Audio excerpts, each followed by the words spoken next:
So it's 2018 and we have already started with NFL protests. Oh boy, we got another conservative car rant guy, huh?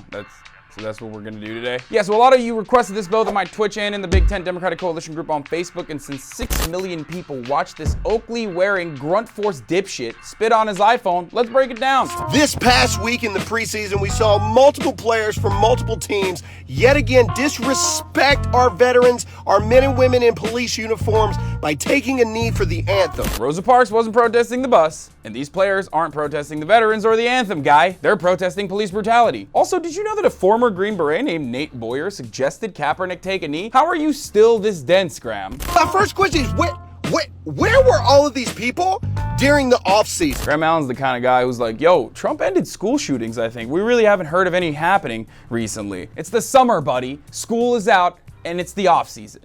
Oh, that's right. You were nowhere. You were too concerned about your mansions and your parties and your Lamborghinis and anything else of self-indulgence that you can think of. Colin Kaepernick donated $1 million to help underprivileged communities. Patrick Peterson was creating the Foundation for Success to help low-income and inner-city youth. Vic Beasley was fighting childhood cancer. LeBron built a friggin' public school. These guys do a lot of great things when the cameras are off. You obviously don't care enough to check, and you'll just lie to your followers who want to feel better about themselves. When you decide to get off of your sorry knee, why don't you walk down to your local police department and fill out a job application? What?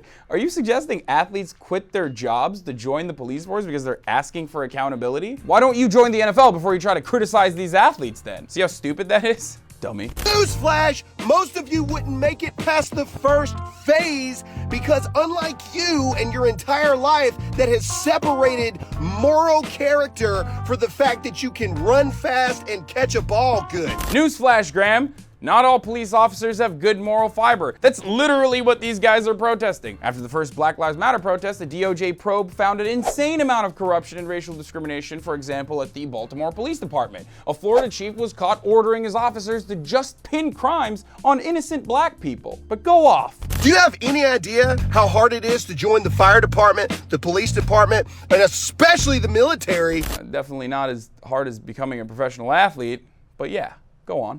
Because moral character is something that actually matters. I had some buddies try to get into the police department and admitted to smoking a joint once 5 years ago and were automatically declined. So your buddies are immoral? We're all immoral if we smoke weed? What are you saying? Also, this is hilarious because you're the poster boy for anabolic steroid abuse and you still sound like you're taking Go pills left over from your second tour, but smoking a joint should disqualify you from getting a job? Also, speaking of moral clauses around weed, a mostly decriminalized substance, mind you, the NFL is notoriously strict with weed. Literally nothing you've said has made a shred of sense thus far. Most of you have not smoked a joint within the past 5 minutes.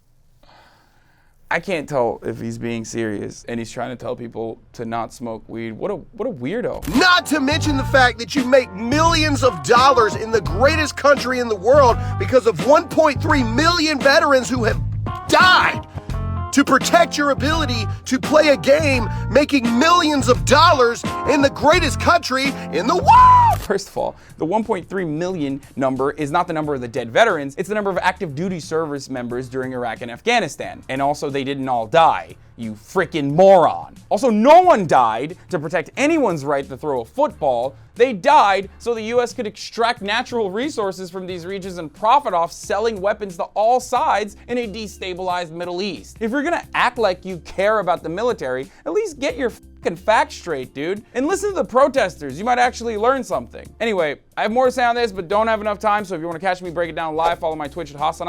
Also, if you saw this video all over your feed, be sure to share it and leave your thoughts in the comment section below. And this has been The Breakdown. Did you know that TYT Network is now available on YouTube's new streaming platform, YouTube TV? Get access to full TYT episodes and exclusive shows by signing up for YouTube TV today. All new subscribers get a 7-day free trial, so head on over to youtube.tv and search for the TYT Network channel.